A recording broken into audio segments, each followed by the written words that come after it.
સૌથી મોટા બે ચેલેન્જીસ કહું તો એક તો ડિફરન્ટલી એબલ્ડ જે કેન્ડિડેટ્સ હોય એમના પેરેન્ટ્સનો અપ્રોચ. સેકન્ડ ચેલેન્જ આપણે સિસ્ટમ લેવલ પર કહીએ તો લેક ઓફ અવેરનેસ જે માર્કેટમાં છે.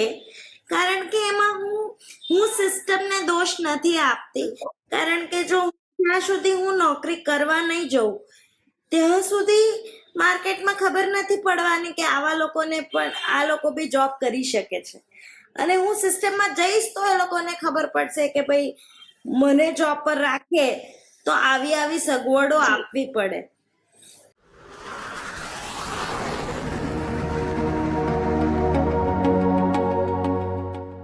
Hello everyone, welcome to the another inspiring and powerful episode of The Guiding Voice, નવી દિશા નવો રસ્તો. મિત્રો, આજે અમારી સાથે એક એવી વ્યક્તિ છે જેમણે ચેલેન્જીસને ચોઇસીસ નહીં પરંતુ ચાન્સીસ બનાવ્યા. પ્રોફેશનલ જર્ની હોય કે પછી અચીવમેન્ટ્સ, દરેક પગલું એમનું પ્રેરણા આપે એવું છે. Leadership, HR, CSR, motivational speaking અને અચીવમેન્ટ્સ સાથે દરેક જગ્યાએ પોતાની અલગ ઓળખ ઊભી કરનાર આજની અમારી એવી સ્પેશિયલ વ્યક્તિ, આજના અમારા સ્પેશિયલ गेस्ट. जब से मेरा मैच्योरिटी आया मेरे में 5-7 साल की थी, तब से मुझे थोड़ा थोड़ा पता लगने लगा कि ये मुझे कुछ ना कुछ तो चैलेंज के साथ ही लाइफ जीना पड़ेगा.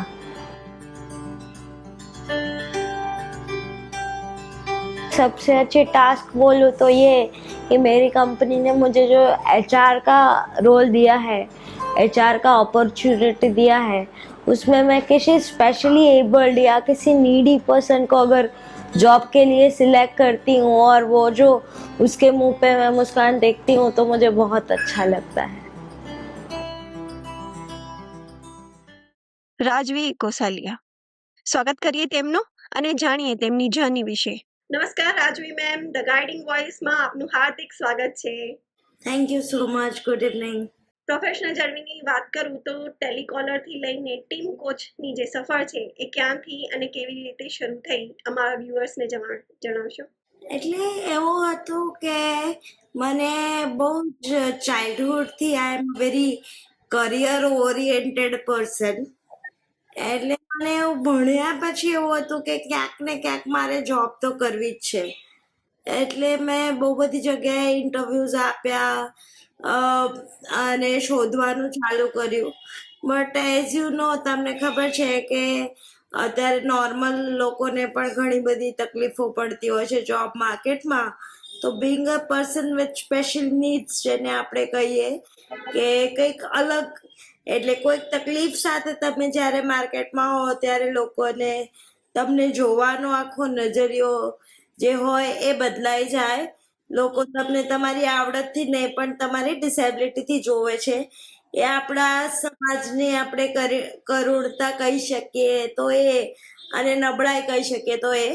પણ લગભગ મેં અલગ અલગ કંપનીમાં જેવી રીતના ઇન્ટરવ્યુ પ્રોસેસ હોય એવી રીતે હું આપું. ઘણી જગ્યાએ હું જઉં તો એ લોકો મારો CV પણ ના જોવે અને એમને ના પાડી દે. ઘણી જગ્યાએ મને ઇન્ફ્રાસ્ટ્રક્ચર વ્હીલચેર ફ્રેન્ડલી ના હોય તો મારે એમને ના પાડવી પડે. અને મારી કન્ડિશન એવી છે કે ઘણા બધા લોકોને તો ખબર જ ના હોય, એટલે પછી શુદ્ધ ગુજરાતી ભાષામાં મારે એમને સમજાવવું પડે કે ભાઈ વ્હીલચેર યુઝર એટલે શું ને સેરિબ્રલ પલ્સી એટલે શું. પણ પછી બી એમનો અપ્રોચ ના બરાબર હોય. પણ એમ કરતા કરતા બહુ બધી કંપનીમાં ઇન્ટરવ્યુ આપ્યા પછી મને ખબર પડી કે બ્લાઇન્ડ પીપલ્સ એસોસિએશન અંધજન મંડળની અંદર એ વખતે વોડાફોનનું કોલ સેન્ટર સ્ટાર્ટ થવાનું હતું. તો ત્યાં હું એમ જ ગઈ હતી અને મેં ઇન્ટરવ્યુ આપ્યો અને હું સિલેક્ટ થઈ ગઈ. અને ત્યાંથી મેં મારી જોબની જર્નીને સ્ટાર્ટ કરી. અને ટીમ કોચનો જે અનુભવ છે એ કેવો રહ્યો છે? ત્યાં કેવું હતું કે પહેલા ટેલિકોલરમાં તમારા ટાર્ગેટ્સ હોય. હું સેલ્સ પ્રોસેસમાં હતી, એટલે તમારું જેટલું સેલ થાય એ પ્રમાણે તમને ટાર્ગેટ્સ હોય. પણ બચપનથી મારી કમ્યુનિકેશન સ્કિલ્સ થોડીક સારી છે, એટલે હું સેલ્સ ટાર્ગેટ્સ બહુ સરસ રીતે અચીવ કરતી હતી. અને અમારે ત્યાં એવું હતું, આ વોડાફોનનું એક સ્પેશિયલ કોલ સેન્ટર હતું. એમાં હું હાઇલાઇટ એટલા માટે આપીશ કે આપણા વ્યુઅર્સને થોડીક વધારે જાણકારી મળે. જેમાં ખાલી સ્પેશિયલી એબલ્ડને જ હાયરિંગ કરતા હતા એ લોકો, એટલે એ લોકો જગ્યા પણ અંધજન મંડળની રાખી હતી અને વોડાફોનની ફ્રેન્ચાઇઝી હતી આ. એટલે ત્યાં આગળ છે ને મારા સિવાયના મોસ્ટલી બધા જે લોકો હતા મારા કલીગ્સ, એ લોકો વિઝુઅલી ઇમ્પેર્ડ, જેને આપણે દ્રષ્ટિ બાધિત કહીએ છીએ, એવા જ લોકો હતા મારી સાથે. પણ ઘણા બધા 2-3-4 મહિના, 5 મહિના, 6 મહિના, કારણ કે ત્યારે તો મારા માટે ફોન પણ બહુ નવી વસ્તુ હતી. મેં મારો ફર્સ્ટ ફોન પણ મારી જાતે જોબ કરીને લીધો છે, એટલે I was very new to the field એવું કહી શકાય. એટલે હું બધું ત્યાં જઈને શીખી કે સિમ કાર્ડ કોને કહેવાય, એમાં કેટલા પ્રકારના સિમ કાર્ડ આવે. પણ એમ કરતા કરતા હું શીખી અને મારા ટીમ મેનેજરનો ઘણો સપોર્ટ, આખી ટીમ, મારા બોસનો સપોર્ટ, એમ મારું પરફોર્મન્સ ખૂબ સારું રહ્યું પહેલા જ મહિને, બીજા મહિને, પછી 3-4 મહિને એ લોકોને લાગ્યું કે ના, મારામાં લીડરશિપ સ્કિલ્સ પણ બહુ સરસ છે, એટલે એ લોકોએ મને આ ચાન્સ આપ્યો અને મારી અંડર એ વખતે 70 લોકો કામ કરતા હતા, જે હું ટાર્ગેટ એચીવ કરાવડાવતી હતી. કસ્ટમર સાથે કેવી રીતે વાત કરવાની, એ લોકોને સ્ક્રિપ્ટ આખી બ્રેલમાં એ લોકોને પ્રિન્ટ કરી આપવાની, તો એ લોકો સરસ રીતે વાંચી શકે, એ બધું હું કરાવડાવતી અંધજન મંડળમાં જઈને. જેમ તમે કીધું કે 70 થી પણ વધારે લોકો તમારી ટીમમાં હતા, તો આ 70 થી વધારે લોકોની ટીમને લીડ જ્યારે કર્યા, એ જર્ની દરમિયાન તમે લીડરશિપ વિશે કઈ એવી સ્કિલ છે, શું શીખ મળી? પહેલી શીખ હું કહું તો પેશન્સ લેવલ, કારણ કે મારામાં બધું સારું છે, પણ I M little bit short temper. પણ જ્યારે તમે લીડરશિપના રોલ પર જાઓ ત્યારે તમારે બહુ પેશન્સલી કામ લેવું પડે, કારણ કે એ લોકો પણ કોઈક ને કોઈક તકલીફોનો સામનો જીવનમાં કરી રહ્યા છે, એક નહીં તો બીજી. એટલે એ લોકો કોર્પોરેટ વર્લ્ડ માટે ખૂબ જ નવા હતા, એટલે એ લોકો પાસેથી શાંતિથી કામ લેવું પડે. અને આ બાજુ હું એક રિસ્પોન્સિબલ પોસ્ટ ઉપર હતી કે મારે કંપનીને જવાબ આપવાનો હોય, કારણ કે એ લોકોએ પ્લેટફોર્મ આપ્યું હતું, પણ એ લોકો ટ્રીટ તો નોર્મલ રીતે જ કરે, કારણ કે we are also speak four equality. એટલે આપણે બી કહીએ છીએ કે અમને ઇક્વલી ટ્રીટ કરો, તો પછી તમે કોર્પોરેટમાં જેટલું પ્રેશર હોય એટલું તો તમારે હેન્ડલ કરવું જ પડે. રાજવી મેડમ, તમે ડોક્ટર રેડ્ડી ફાઉન્ડેશનમાં પણ સોફ્ટ સ્કિલ્સ ટ્રેનર તરીકે કામ કર્યું છે. આ કાર્ય દરમિયાન જે ડિફરન્ટલી એબલ્ડ લોકો હોય છે, જે કેન્ડિડેટ્સ હોય છે, એમની સાથે જે કામ કરવાનો અનુભવ રહ્યો, કે ત્યારે જઈને એવું ખબર પડી, જ્યારે હું વોડાફોનમાં તો મારો અનુભવ ખૂબ જ સારો રહ્યો, ઘણું બધું હું શીખી, કારણ કે that is my first job, અને ડોક્ટર એ મારી 3rd કે 4th જોબ હતી, એટલે ત્યાં સુધી તો આઈ એમ વેલ ટ્રેન્ડ. પણ ડોક્ટર રેડ્ડીમાં મેં એ વસ્તુ મને મારા તરફથી જાણવા મળી કે મને, હું આવા બાળકો સાથે હું કામ કરું છું તો મને એક જોબ સેટિસ્ફેક્શન મળે છે, અને હું એ વર્કને બહુ સારી રીતે એન્જોય પણ કરું છું. એટલે એમાં પણ ડિફિકલ્ટીઝ હતી, પણ જ્યારે તમે તમારું પેશન હોય એવા ફિલ્ડમાં તમે હો તો તમને ડિફિકલ્ટીઝ જેવી નથી લાગતી.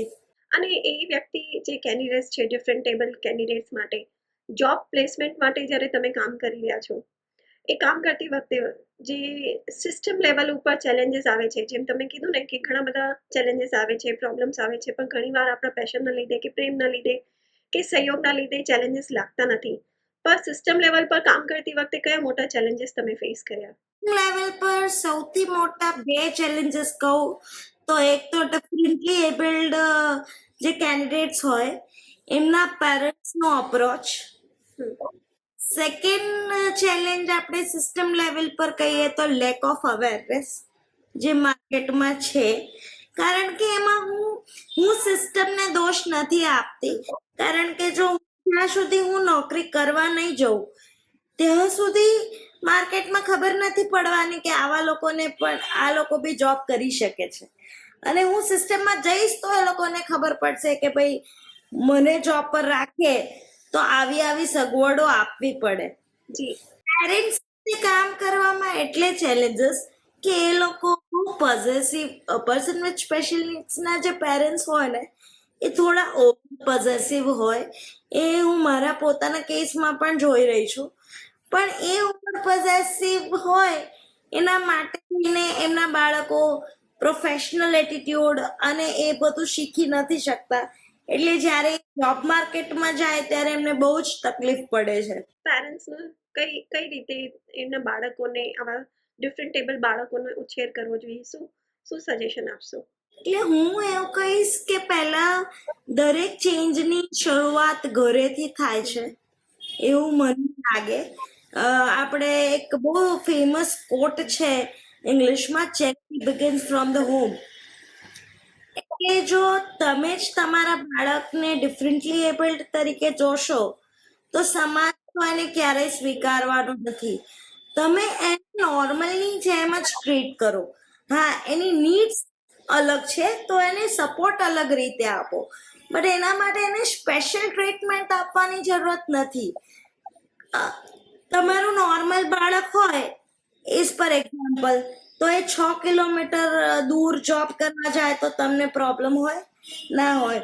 પણ જ્યારે સ્પેશિયલી એબલ્ડ મેં આ કાઉન્સિલ્સ બધા કર્યા છે એટલે મારી પાસે એક્સપિરિયન્સ છે કે જ્યારે ડોક્ટર રેડ્ડીમાં હતી અને અમે પ્લેસમેન્ટ્સની વાત કરીએ ત્યારે અમને પેરેન્ટ્સ, છોકરાને તો અમે મેન્ટલી પ્રિપેર કરતા કરીએ પણ એ પહેલા પેરેન્ટ્સ અમારી સાથે મીટિંગ કરવા આવે કે કેટલા વાગ્યાથી કેટલા વાગ્યાનો ટાઈમ હશે, કેટલા અવર્સની જોબ હશે, કેટલા કિલોમીટર દૂર હશે. આટલું બધું દૂર તો એ ના જઈ શકે, આટલા પગારમાં એ કામ ના કરી શકે.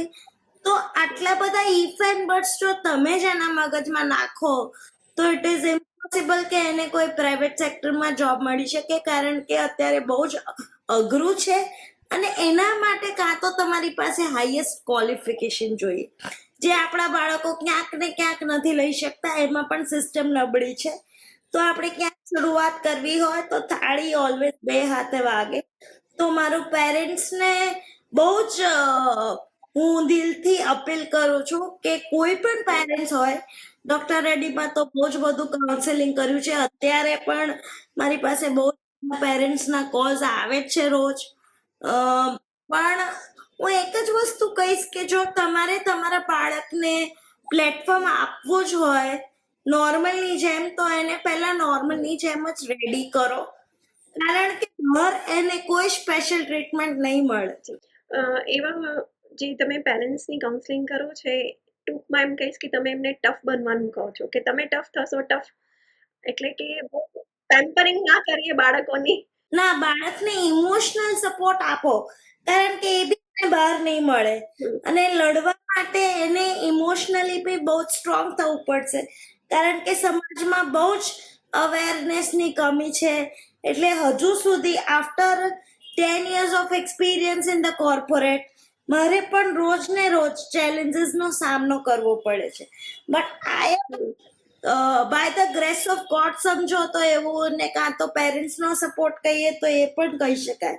પણ I M mentally strong enough કે હું ડિપ્રેશનમાંથી જાતે બહાર આવતા શીખી ગઈ છું. અને એ મસ્ટ નીડેડ છે પર્સન વિથ સ્પેશિયલ નીડ્સ માટે, જો એને ક્યાંક પહોંચવું હોય તો, કારણ કે ચેલેન્જીસ તો ડગલે ને પગલે રહેવાની છે.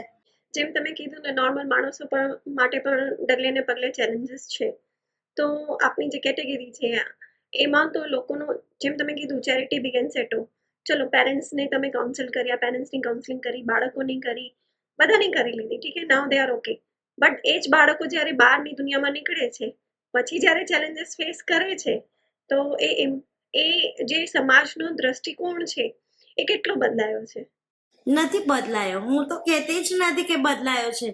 ભલે આટલી બધી ઓપોર્ચ્યુનિટીઝ મને મળી છે, એટલે લોકો સારા છે, લોકો હેલ્પફુલ છે. I am not complaining about the society, but as well as દ્રષ્ટિકોણ તો હજુ સુધી બદલાયો જ નથી. મને તો 37 yearsમાં કોઈ જ ફરક મને નથી લાગતો, કારણ કે જે ચેલેન્જીસ પહેલા મારા મા બાપે ફેસ કરી, જ્યારે હું એઝ અ ચાઇલ્ડ હતી ત્યારે તો હું સમાજમાં જતી નહોતી, એટલે એ ચેલેન્જ એમણે ફેસ કરી. પછી નાવ આઈ એમ ગ્રોન અપ એટલે હું ડાયરેક્ટલી ફેસ, પણ એની એ જ ચેલેન્જીસ મારે ફેસ કરવી પડે. યસ, ઇન્ફ્રાસ્ટ્રક્ચર બદલાયું છે, બધું જ બદલાય, થોડુંક અમને એ બધો સપોર્ટ મળે છે, પણ મેન્ટાલિટી તો ચેન્જ થતી જ નથી. હજુ પણ અમે ક્યાંક પણ જઈએ એટલે we need to prove our self કે હા અમે બી કામ કરી શકીએ છીએ.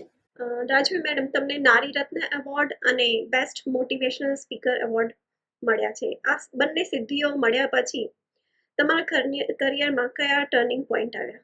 એટલે ટર્નિંગ પોઈન્ટ કહી શકાય તો મને એક બૂસ્ટઅપ મળ્યું કે ના, મારે આ ફિલ્ડમાં વધારે ને વધારે કામ કરવું છે. વધારે ને વધારે હું અલગ સામાજિક સંસ્થાઓ જે પર્સન વિથ સ્પેશિયલ નીડ્સ માટે કામ કરતી હોય એવી સંસ્થાઓ સાથે જોડાતી ગઈ અને અલગ એમના ઇવેન્ટ્સમાં એમને જ્યાં પણ જોઈએ ત્યાં સપોર્ટ આપતી ગઈ. પણ મને કેવું છે, મને એનજીઓ સ્ટ્રક્ચરમાં કામ કરવું થોડુંક ઓછું ગમે છે, એટલે હું ઇન્ડિવિજ્યુઅલ લેવલ પર કામ કરું છું. આજે પણ ઘણા બધા બાળકો છે જે મને ફોન કરીને કે મેડમ ક્યાંય જોબ હોય તો કહેજો. ઇનડાયરેક્ટલી મારી સાથે ઘણા બધા પર્સન વિથ સ્પેશિયલિસ્ટ જોડાયેલા છે અને જ્યાં પણ હું એમને સપોર્ટ કરી શકું ત્યાં હું મારા લેવલ પર એમને સપોર્ટ કરું છું. તમે જેમ કીધું કે સમાજ બદલાયો નથી, પણ હું વાત કરીશ મીડિયાની હવે, કે ચિત્રલેખા, ટાઈમ્સ ઓફ ઇન્ડિયા અને અન્ય મીડિયામાં પણ તમને રિકોગ્નિશન મળી છે. એ રિકોગ્નિશન મળ્યા પછી પણ તમને શું લાગે છે કે લોકોનો અભિગમ તમારા પ્રતિ બદલાયો છે? મારા પ્રત્યે હું મારી વાત નથી કરતી, મને તો લોકો by the grace of God મને બહુ જ સપોર્ટિવ લોકો મળ્યા છે. હું તમને વાત કરું તો છેલ્લા 10 વર્ષથી હું એકલા આખા અમદાવાદમાં ટ્રાવેલ કરું છું. એટલે ઓટોવાળાથી લઈને આપણે કહીએ કે જે પણ ઓફિસીસમાં હું જાઉં મીટિંગ્સ કરવા અથવા તો ઇન્ટરવ્યુઝ આપવા અથવા જોબ કરવા જતી હતી, કારણ કે ડોક્ટર રેડ્ડી પહેલા બી મેં ઘણી બધી કંપનીમાં જોબ કરી છે. એટલે મને તો મળ્યા છે, પણ દ્રષ્ટિકોણ એટલે એવી રીતે વાત કે જ્યારે પણ અમે વાત કરીએ ત્યારે અમારે 0 થી લઈને વાત કરવી પડે છે. અવેરનેસમાં મને ડિફરન્સ નથી દેખાતો. People are supportive as a part of sympathy, not empathy મને નથી દેખાતી. રિકોગ્નિશન આપે છે મોટિવેશન માટે. તમને જીનિયસ ફાઉન્ડેશન તરફથી પણ બેસ્ટ મોટિવેશનલ સ્પીકર એવોર્ડ મળેલ છે. હા, શું લાગે છે આટલા બધા એવોર્ડ્સ મળ્યા પછી, સમાજમાં રેકોગ્નિશન મળ્યા પછી, આ સિદ્ધિઓ પ્રાપ્ત થયા પછી તમારા મિશનને તમે કેટલો સ્ટ્રોંગ બનાવ્યો છે? મિશનને ઘણો બધો સ્ટ્રોંગ બનાવ્યો અને મને એવું લાગે કે આટલા બધું જ્યારે તમને અવોર્ડ્સ મળે ત્યારે not as a fame but તમારી જવાબદારી વધી જાય, કારણ કે 2-4 એવોર્ડ્સ મળે એટલે તમે એક રિસ્પોન્સિબલ પર્સન બનો છો. તમે શું બોલો છો, શું નથી બોલતા, કયા વિષયો પર વાત કરો છો, કેવી રીતે વાત કરો છો, એના પર બીજા 4 લોકોની નજર હોય. એટલે મારે દિવસે ને દિવસે મારી જાતને વધારે અપગ્રેડ કરવી પડે. એટલે I feel more responsible after getting this recognition. Pressure તો ફીલ નહીં કરતા ને? તમે જેમ કીધું રિસ્પોન્સિબિલિટીઝ વધી ગઈ દિવસે બીકોઝ પીપલ ઓબ્ઝર્વ યુ. ઠીક છે, ડગલે પગલે તમને ઓબ્ઝર્વ કરે છે અને તમે સુંદર મેસેજ પણ આપો છો. હા, મને પ્રેશર ફીલ થાય, બટ અગર જો એઝ મોટિવેશનલ સ્પીકર હું મારી જાતને કહું અને લાઈફ કોચ કહું અને મને પ્રેશર હેન્ડલ કરતા ના આવડે તો that is not a right way. એટલે how to handle a pressure that I have learned in my journey. સંઘર્ષનું નામ શરણમ પુસ્તકમાં આપની જીવન કથા પબ્લિશ થઈ. આ જીવન કથા પબ્લિશ થયા પછી શું લાગે છે તમને? તમારા મતે શું અર્થ ધરાવે છે? એટલે મને એવું લાગે કે એક I forgot the movie but એવું એક સોંગમાં હતું કે ભાઈ મારી લાઈફ જ my life is only the message.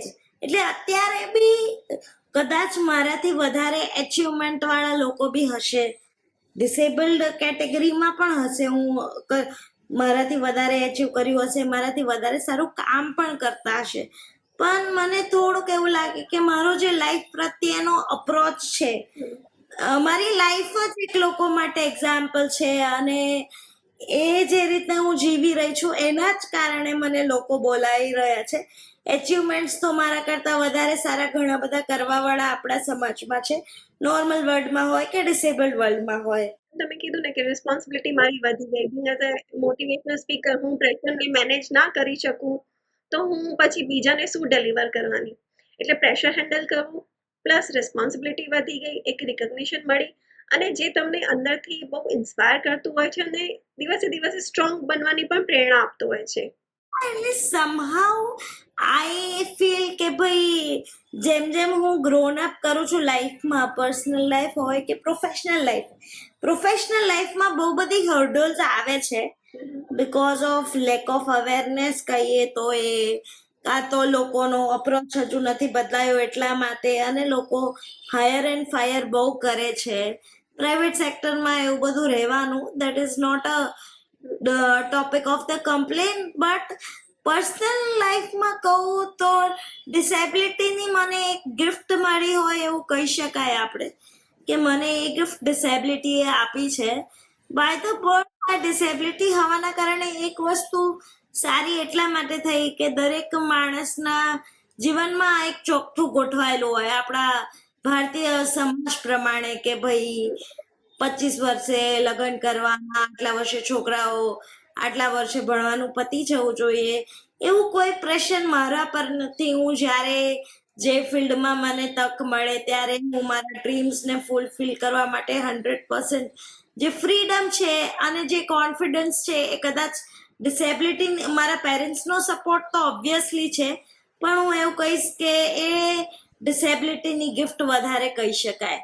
બહુ સુંદર વાત કહી કે તમે કે આ ડિસેબિલિટીને પણ તમે તમારી પર્સનલ લાઈફમાં એઝ એ ઓપોર્ચ્યુનિટી કાઉન્ટિંગ કરો છો. નહીં તો ઘણા લોકો એ ડિસેબિલિટીને પણ રોજ રોજ રોજ એક્સેપ્ટ નથી કરી શકતા, અને હું કહું તો સતત એક ફરિયાદ એમના મનમાં હોય છે, એક ઉણપ હોય છે, સતત એ ફરિયાદ હોય છે કે પરમાત્માએ અમને એવું કેમ બનાવ્યું છે, કેમ અમે નોર્મલ નથી. મેં આજ સુધી કદાચ ભગવાનને ક્યારે પણ નહીં કીધું હોય, ટુ બી વેરી ઓનેસ્ટ, કારણ કે આમાં ખોટું બોલવું એટલે મારે જાત સાથે ખોટું બોલવું એવું થાય. એટલે ટુ બી વેરી ઓનેસ્ટ મેં હા, હું સ્પિરિચ્યુઅલી મોટી થયા પછી કે નાની હતી ત્યારથી હું થોડીક સ્પિરિચ્યુઅલ છું, બટ મેં ભગવાનને ક્યારે એ ક્વેશ્ચન નથી કર્યો કે વાય મી. એના કરતા મેં એવું માની લીધું કે આઈ એમ ધ ચૂઝન વન, કે જેને આવી ઓપોર્ચ્યુનિટી મળી છે કે લાઈફમાં કંઈક અલગ કરીને આપણે દુનિયામાંથી વિદાય લઈ શકીશું. રાજુ, વ્હીલચેર ગરબા પ્રાઇઝીસ મળવા અને એના પછી નેશનલ બોસ ગેમ્સમાં ભાગ લેવાનો જે અનુભવ છે એ તમને કેવી રીતે હજુ વધારે મજબૂત બનાવે છે? એટલે મને ઓલવેઝ છે ને, મેં મારી જાતને ક્યારેય ડિસેબલ્ડ પર્સન તરીકે નથી જોઈ. એમાં સૌથી મોટો ફાળો મારા પેરેન્ટ્સનો કહી શકાય. એમણે મને એક નોર્મલ ચાઇલ્ડને આપે એવું જ, એના કરતાં પણ કદાચ વધારે સારું અપબ્રિંગિંગ આપ્યું છે. અને એમાં સૌથી વધારે મારો ફાળો કહી શકાય તો મારી મધરનો અને મારી યંગર સિસ્ટરનો કહી શકાય.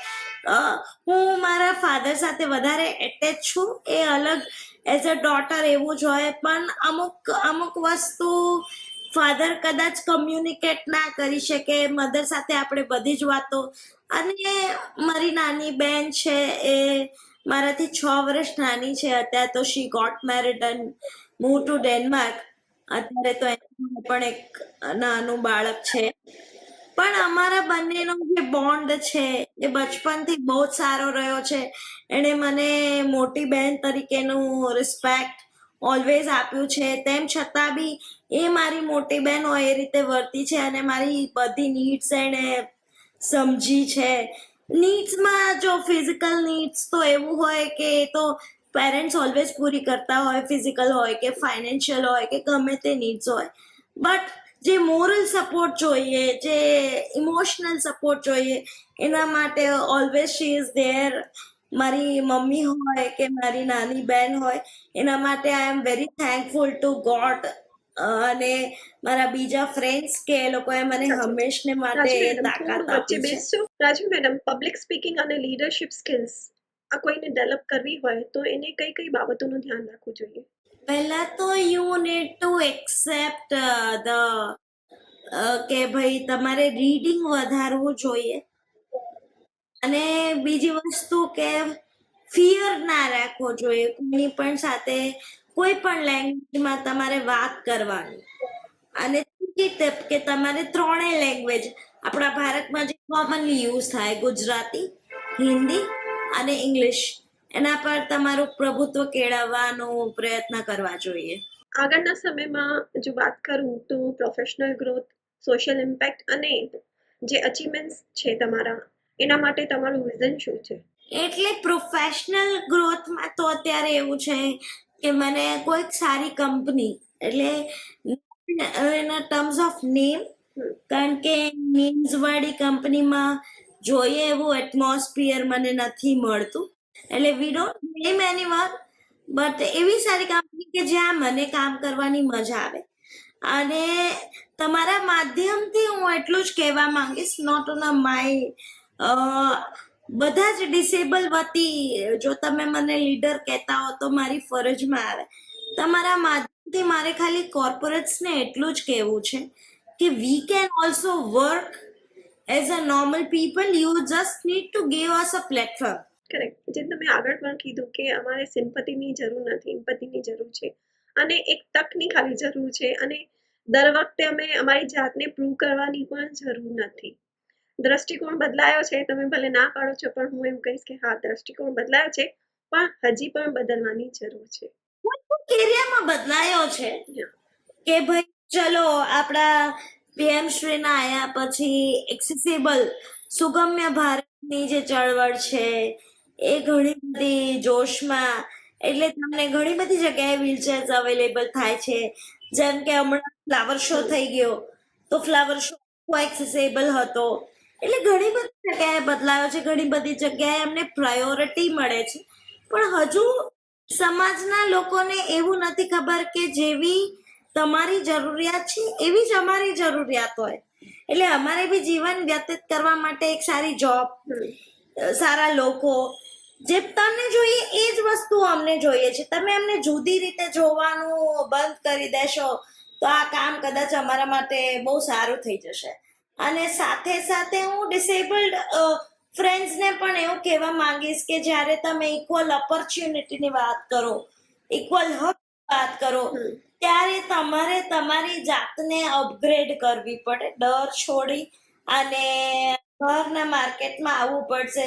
કોઈ પણ ડિફરન્ટલી હોય એટલે ચેરિટી પર ડિપેન્ડ થઈ જાય છે, કોઈ એનજીઓ એમને હેલ્પ કરી દે એટલે એમનું ગુજરાન ચાલી જાય, તો એ વસ્તુ, એ કોન્સેપ્ટને આપણે બંધ કરવો છે. એના કરતા આપણે રોજગારીની તકો માંગીએ એ મને વધારે સુટેબલ લાગે.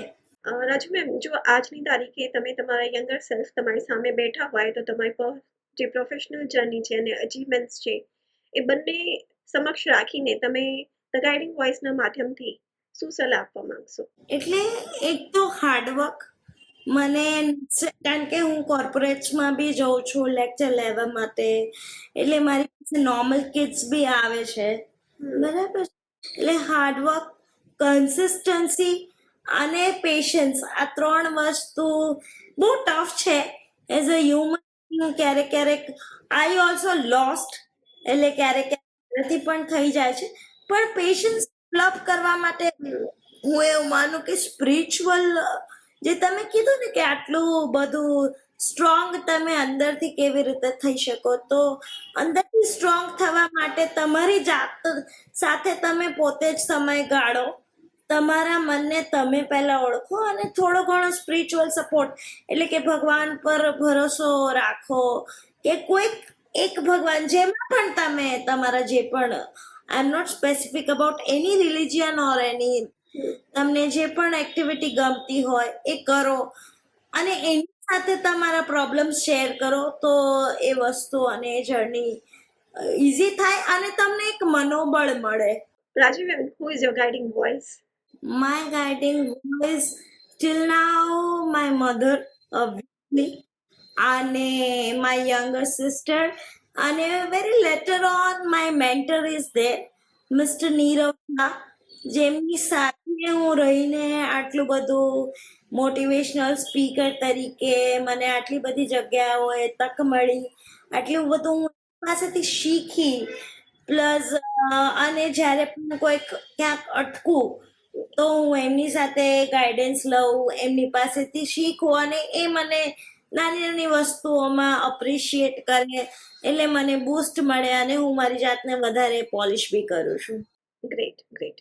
અને વોટ ઇઝ યોર સક્સેસ મંત્ર? સક્સેસ મંત્ર: being cheerful, consistent and develop your one or two hobby. એવું એક બે કામ કરવાનું, ભલે તમે પર્સનલ લાઈફમાં કે પ્રોફેશનલ લાઈફમાં ઘણા બિઝી હો, પણ એકાદ કામ કે એકાદ વસ્તુ શોખની એવી કરવાની કે જેમાં તમને મજા આવે, જેનાથી તમને એનર્જી મળે તો તમે આગળના બધા કામ સારી રીતે કરી શકો. એ શોધવાનું પહેલા કામ છે. એટલે જ મેં કીધું આજના યંગસ્ટર્સ પહેલા પોતાની જાતને ઓળખે તો ઘણા બધા પ્રોબ્લેમ્સને આપણે રિડ્યુસ કરી શકીએ. કારણ કે મને as a leader of the society કહીએ તો એવું ને, as a inspiration of the society કહીએ તો એવું, ઘણી બધી વખત હું છાપામાં વાંચતી હોઉં છું, મારી પાસે એઝ અ જવું ત્યારે ક્વેશ્ચન્સ આવે છે. બહુ નાની નાની એજમાં બહુ નાની નાની વસ્તુઓમાં લોકો સુસાઇડ કરી લેતા હોય છે. ત્યારે મને એવું વિચાર આવે કે આવો વિચાર કેવી રીતે આવે તમને?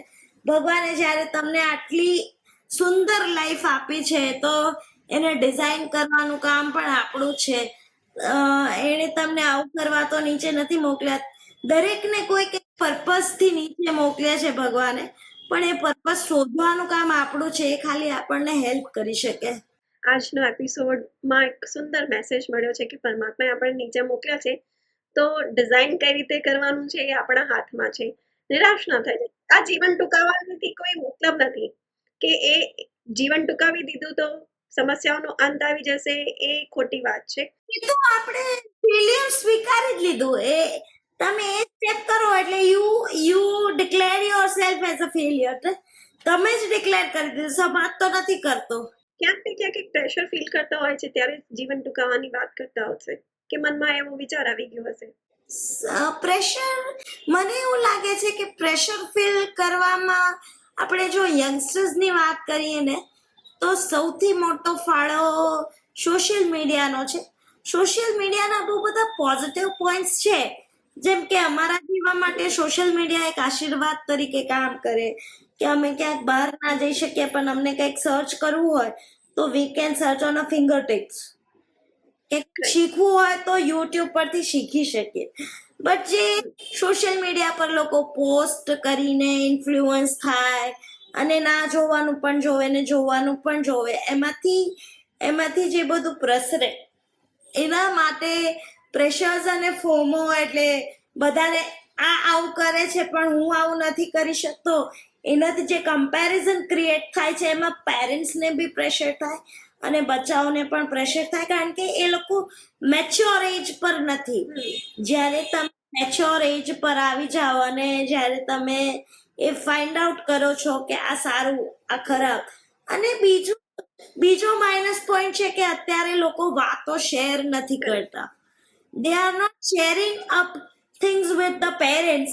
એટલે હું પેરેન્ટ્સને બીજું એક એવું કહેવા માંગીશ કે તમારું ચાઇલ્ડ સ્પેશિયલ હોય કે નોર્મલ હોય, please take half an hour અને ડેલી એક્ટિવિટી વિશે વાતો કરો, એમના વિચારો જાણો, તમારા વિચારો એમને આપો તો આ બધી સમસ્યાઓ કદાચ નહીં થાય.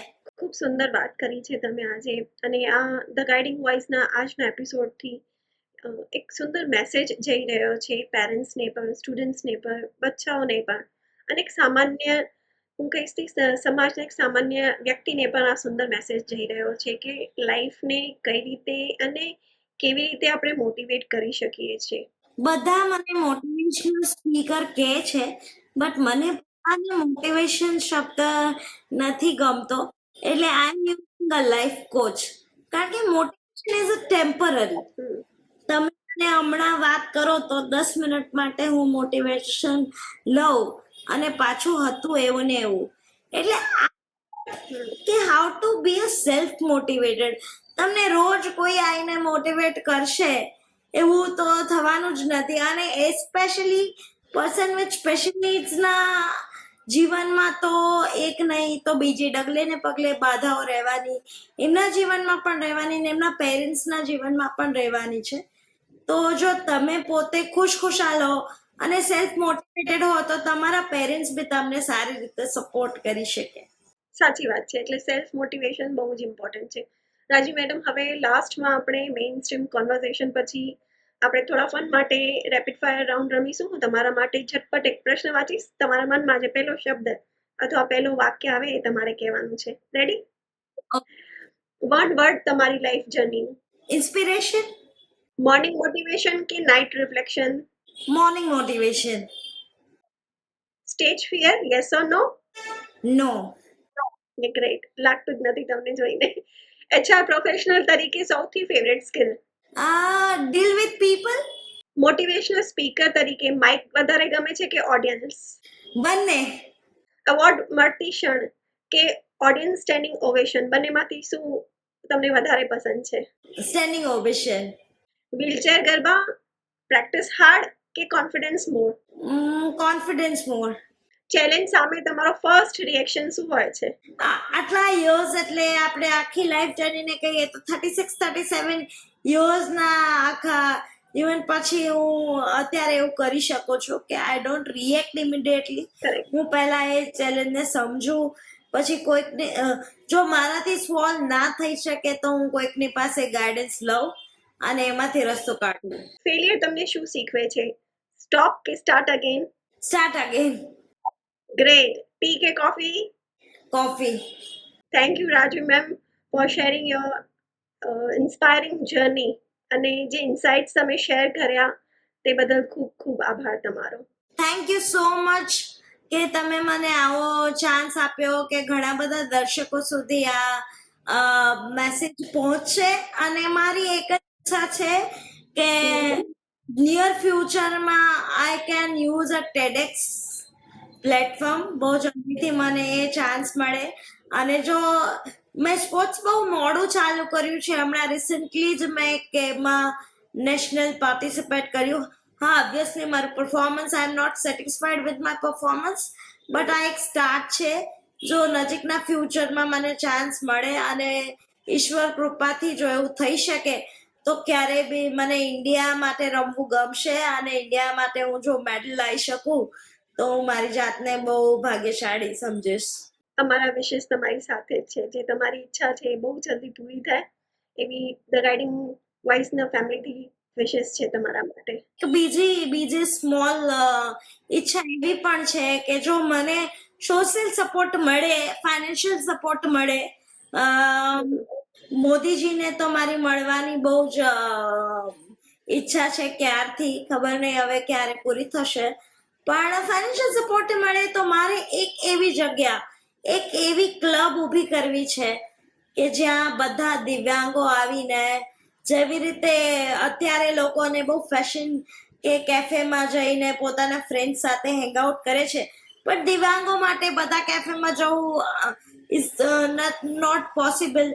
તો મને એવી એક જગ્યા ઊભી કરવી છે કે જ્યાં બધા દિવ્યાંગો રહી શકે, ત્યાં જ પોતાનું કામ કરી શકે. એટલે આપણે કહી શકીએ કે એક શેલ્ટર હોમ જેવું, પણ એને બહુ સુંદર વેમાં કે જે કદાચ અનમેરિડ રહી જાય કાં તો મેરેજ કરી શકે એવી શક્યતા ના હોય, બહુ સિવિયર ડિસેબિલિટી ધરાવતા હોય એવા બધા જ દિવ્યાંગોને વોટ આફ્ટર પેરેન્ટ્સ, એવી દિવ્યાંગોના માતા પિતામાં બહુ જ મોટી ચિંતા હોય છે.